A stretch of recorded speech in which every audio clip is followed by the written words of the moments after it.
I am sure कि अपनी student life में हर किसी ने एक टाइम टेबल बनाया होगा, 8 घंटे, 10 घंटे, इवन 12 घंटे तक का। लेकिन कितने ही उस टाइम टेबल को फॉलो कर पाते हैं, और कब तक? 1 दिन करेंगे फॉलो, 2 दिन करते हैं, और तीसरे दिन फिर वही बोरियत आने लगती है और वो टाइम टेबल ऐसे ही पड़ा रह जाता है। और बदले में क्या मिलता है? घर वालों के ताने और मजाक। फ्रेंड्स और फैमिली बोलते हैं, क्यों बनाया था ना टाइम टेबल, पढ़ लिया अब? तो यही सुनने को मिलता है। तो सबकी लाइफ नॉर्मल चल रही होती है, हम रील्स को स्क्रॉल करते रहते हैं, सोचते तो हैं कि हमको टाइम टेबल बनाना है, पढ़ना है, लेकिन वो सब हो नहीं पाता, ऐसे ही बैठे के बैठे रह जाते हैं। फिर जैसे ही कभी हम स्क्रॉल कर रहे होते हैं, हमारे सामने एक मोटिवेशनल वीडियो आती है जिसमें पता नहीं क्या क्या बोला जाता है कि ये करो, वो करो, आपको टाइम टेबल बनाना चाहिए, अपना एक गोल रखो, ड्रीम रखो, और हम मासूम से बच्चे उसमें फंस जाते हैं। हमारे अंदर इतना जोश आ जाता है कि अब हम सोचते हैं कि नहीं, अब तो हम टाइम टेबल बनाएंगे, अब हम पढ़ेंगे अच्छी तरीके से, और बना देते हैं हम 10-12 घंटे का एक टाइम टेबल। 2-3 दिन उसको फॉलो भी करेंगे, अच्छी तरीके से पढ़ेंगे और जो भी हमने लिखा है वो करते हैं। लेकिन धीरे धीरे क्या होता है, जो हमारा माइंड है वो उसको रेजिस्ट करना चालू करता है। जो माइंड है हमारा, उसको चाहिए मज़े, उसको चाहिए थोड़े थोड़े टाइम बाद ऐसा डोपामिन चाहिए, उसको ऐसा केमिकल चाहिए जो आपको खुश रख सके, जो कि इस टाइम टेबल से उसको नहीं मिल पाता। इसलिए कुछ दिन बाद आप क्या फील करते हो कि यार ये तो बहुत ही ज़्यादा बर्डन हो चुका है मेरे ऊपर, ये बहुत आप प्रेशर फील करते हो। फिर क्या होता है, मोटिवेशन नीचे चला जाता है और दोबारा से हम वहीं पहुंच जाते हैं जहां से हमने शुरू किया था। तो इसको बोलते हैं बर्नआउट साइकिल, जिसमें क्या होता है कि आप एक चीज़ को स्टार्ट तो करते हो लेकिन उसको एंड नहीं कर पाते। तो अब आपके मन में ये थॉट आएगा कि जब पूरा सिस्टम ही ऐसा बना हुआ है, हमारा माइंड ही हमको रोकता है कोई काम करने के लिए, तो हम आपकी वीडियो क्यों देखें? आपकी वीडियो में ऐसा क्या खास है? So here is the answer, जिसका नाम ही है ज़ीरो बर्डन स्ट्रैटेजी, जिसमें आपको कोई बर्डन नहीं लेना, कोई फोर्सफुल चेंजेस नहीं करने, आपके ऊपर कोई प्रेशर नहीं है, ना ही आपको कोई रिजिड टाइम टेबल बनाना है। और हाँ, आप अपने सोशल मीडिया को भी यूज़ कर सकते हैं। Entertainment is fully allowed. So you will be like, ऐसा होता है क्या? ऐसी कोई स्ट्रैटेजी है जिसमें हम इतने सारे मज़े करके अपनी लाइफ को इंजॉय करके हम पढ़ भी सकते हैं? तो हाँ, ऐसा हो सकता है। तो स्ट्रैटेजी शुरू करने से पहले हम चेकलिस्ट बनाएंगे 4 चीज़ों की, जिसमें सबसे पहला है आपको अपने डेली रूटीन को ट्रैक करना है। आपको अपना स्कूल टाइम, ट्यूशन टाइम, आप कितने टाइम सोते हो, कब खाना खाते हो, ये सब आपको पता करना है। और आपको ये देखना है कि आपके पास कितना फ्री टाइम रहता है। उसके साथ साथ आपको ये भी देखना है कि आप सोशल मीडिया में कितने घंटे स्पेंड करते हैं। इन सब को आप एक कॉपी में लिख सकते हैं। उसके बाद आपको ये डिसाइड करना है कि आप जो पढ़ाई करेंगे वो कहाँ पर करेंगे। आप किसी टेबल पर बैठ के पढ़ सकते हैं या फिर ज़मीन पर बैठ के भी पढ़ सकते हैं। बस जो आपका एरिया है वो फिक्स होना चाहिए, आपको अपनी जगह चेंज नहीं करनी। हर दिन आपको एक ही जगह पर बैठकर पढ़ना है, और ये कोशिश करना कि जहाँ पर भी आप पढ़ेंगे आपके फेस के आगे एक वॉल हो, तो आपके सामने दीवार होनी चाहिए, आपको दीवार की तरफ मुँह करके पढ़ना है। और 4th चेकलिस्ट है हमारी, आपको अपना एक स्टडी टाइम को फिक्स करना है। आपको अपना एक टाइम फिक्स करना होगा कि आप किस टाइम पर बैठकर पढ़ेंगे, और डेली आपको उसी टाइम पर बैठकर पढ़ना है। अगर आप ये डिसाइड करते हो कि मुझे 8 से 9 के बीच में पढ़ना है, तो डेली आपको उसी टाइम पर पढ़ना पड़ेगा। टाइम भी चेंज नहीं होगा, ना ही आपकी जगह चेंज होगी। तो आपको कितना घंटा पढ़ना है? सिर्फ 1 घंटे, ना ही आपको 5 घंटे, 6 घंटे, 7 घंटे, इतना आपको नहीं पढ़ना। सिर्फ 1 घंटा आप अपने लिए निकालो, उसमें ही आपको पढ़ना है। लेकिन उससे पहले कुछ रूल्स है जो आपको फॉलो करने हैं। जैसे कि जब भी आप पढ़ोगे तो आपके सामने एक घड़ी रहनी चाहिए, एक क्लॉक होनी चाहिए। अब आप उसमें हैंड वॉच भी रख सकते हो या फिर एक प्रॉपर क्लॉक भी हो सकती है। दूसरा, आपको इस टाइम पर कोई होमवर्क नहीं करना, ना स्कूल का होमवर्क, ना ट्यूशन का होमवर्क। इस टाइम पर कोई म्यूज़िक नहीं होगा। इस टाइम पर कोई फ़ोन यूज़ नहीं करना। अगर आपको फ़ोन यूज़ करना भी है तो आप उस वीडियो को पहले ही डाउनलोड कर लो, और उसके बाद अपने फ़ोन को या तो एयरप्लेन मोड में डाल दो या फिर डू नॉट डिस्टर्ब में डाल दो। इस टाइम पर आपको ऐसा सब्जेक्ट चूज़ करना है जो कि बहुत ही ईजी हो। आपको लगता है कि यार ये तो मुझे आता ही है, तो आपको वही सब्जेक्ट चूज़ करना है। और अपने पेरेंट्स, फैमिली मेम्बर, फ्रेंड्स को बोल देना कि ये जो 1 घंटा है इसमें मुझे कोई डिस्टर्ब नहीं करेगा। और अगर आपके पेरेंट्स को पता चल गया कि आप इसमें पढ़ रहे हो, तो वैसे भी वो आपको डिस्टर्ब नहीं करेंगे।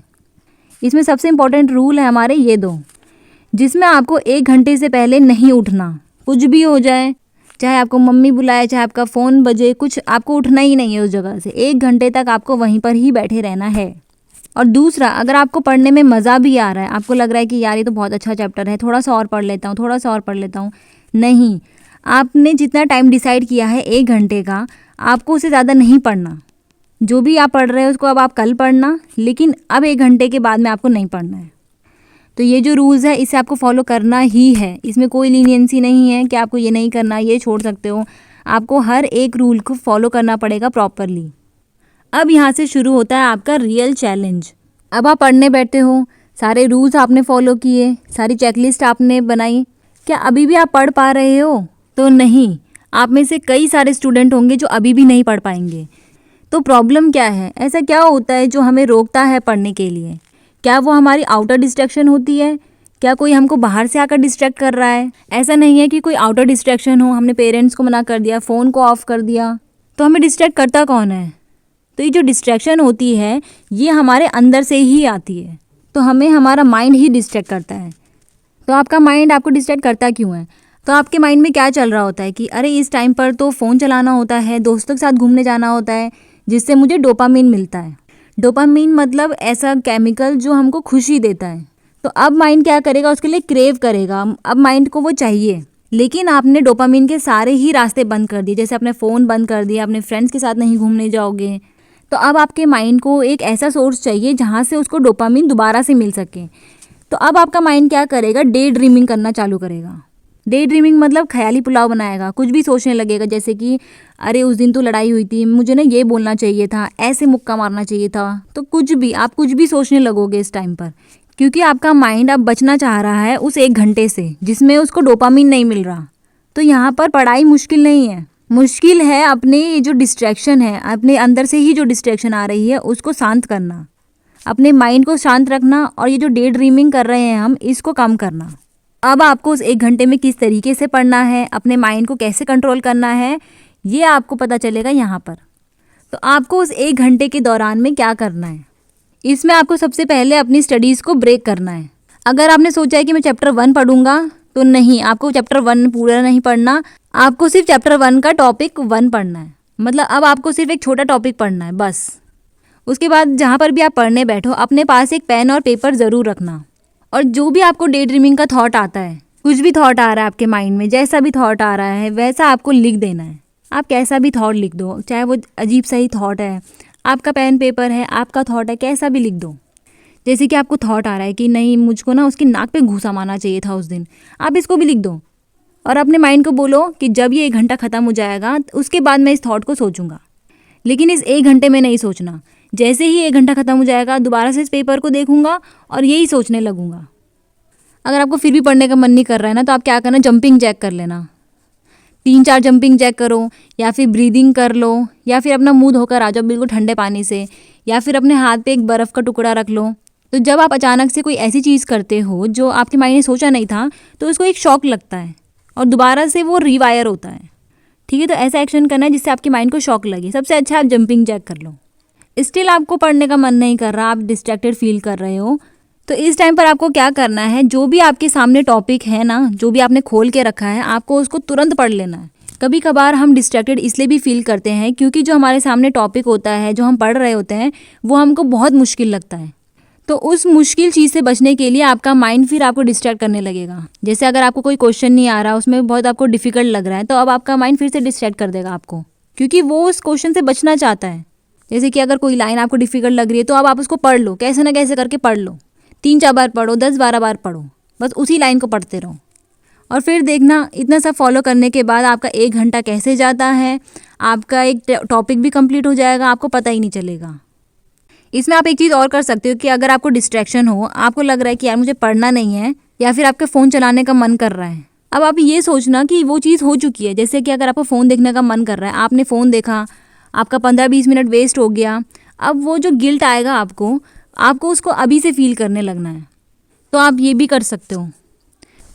देखो, मैं ये नहीं कह रही हूँ कि आप इस चीज़ को फॉलो करके टॉपर बन जाओगे, आपके 100 में से 100 मार्क्स आएंगे, लेकिन मैं इतना ज़रूर कह सकती हूँ कि आपको ये जो चीज़ें हैं, छोटी छोटी चीज़ें, आपको डिसिप्लिन्ड पर्सन बनाती हैं। और डिसिप्लिन सिर्फ आपके स्कूल या कॉलेज तक नहीं होता, ये आपकी लाइफ के साथ जुड़ा होता है। आप अपनी लाइफ में अपने आप को कितनी अहमियत देते हो, अपने से छोटे छोटे किए हुए वादे कितना उसको फॉलो करते हो, वो चीज़ मैटर करता है। और जब आप अपने से किए हुए छोटे छोटे वादों को पूरा करते हो, तो आप में कॉन्फिडेंस भी आता है। और ये कॉन्फिडेंस, डिसिप्लिन, इनका कोई कोर्स नहीं होता।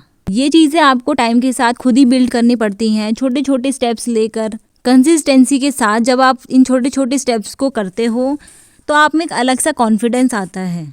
तो इस स्ट्रैटेजी को इस तरीके से मत लेना कि 1 घंटे से क्या ही हो जाएगा, 1 घंटे से हम कैसे अपना कोर्स पूरा कर लेंगे। पहले आप इतना तो करो, पहले आप इस चीज़ में तो डिसिप्लिन बनो, अपने अंदर कंसिस्टेंसी लाओ कि हाँ मैं 1 घंटा पढ़ सकता हूँ।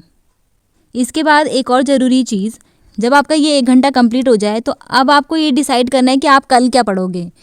आप जो कल पढ़ने वाले हो आपको वो आज ही डिसाइड कर देना है और बाकायदा उसको लिखना भी है, सिर्फ सोचना नहीं है। तो इसके साथ ही आपको एक चैलेंज दिया जाता है, 30 डे चैलेंज, जिसमें आपको क्या करना है, एक पेपर लेना, उसमें 30 बॉक्स बनाना। जिस दिन आप 1 घंटा पढ़ लेते हो तो आपको उसमें टिक लगाना है और अगर नहीं पढ़ते तो आपको उसमें क्रॉस लगा देना है। कोई चीटिंग नहीं करना। और इस पेपर को या तो आप अपने डेस्क के सामने रख दो या फिर कोई नोटबुक के जो फ्रंट पेज होता है वहाँ पर चिपका के रख दो, और ऐसी जगह पर रखना जहाँ पर वो आपको डेली दिखता रहे। और ये मत सोचना कि ये मैं इसको कल करूँगा, परसों से करूँगा, इसको करो अभी। जब आप ये सोचते हो कि मैं इसको कल करूँगा, परसों करूँगा, आप 1-2 दिन पहले ही पीछे जा चुके हो। तो इसको आपको आज से ही फॉलो करना है। अपनी चेकलिस्ट बनाओ, अपना टॉपिक देखो क्या पढ़ोगे और पढ़ना शुरू कर दो बस। आपको संडे को भी पढ़ना है, संडे भी आपका फ्री नहीं रहेगा, सिर्फ 1 घंटा ही पढ़ लो, सुबह जल्दी उठ के पढ़ लो या फिर रात में पढ़ लो, लेकिन पढ़ना ज़रूर है। और 30 डे के बाद इस वीडियो का पार्ट 2 आएगा जिसमें हम अपनी स्ट्रेटेजी को अपग्रेड करेंगे। तो मिलते हैं आज से एग्जैक्ट 30 डेज़ बाद। I will keep my promise.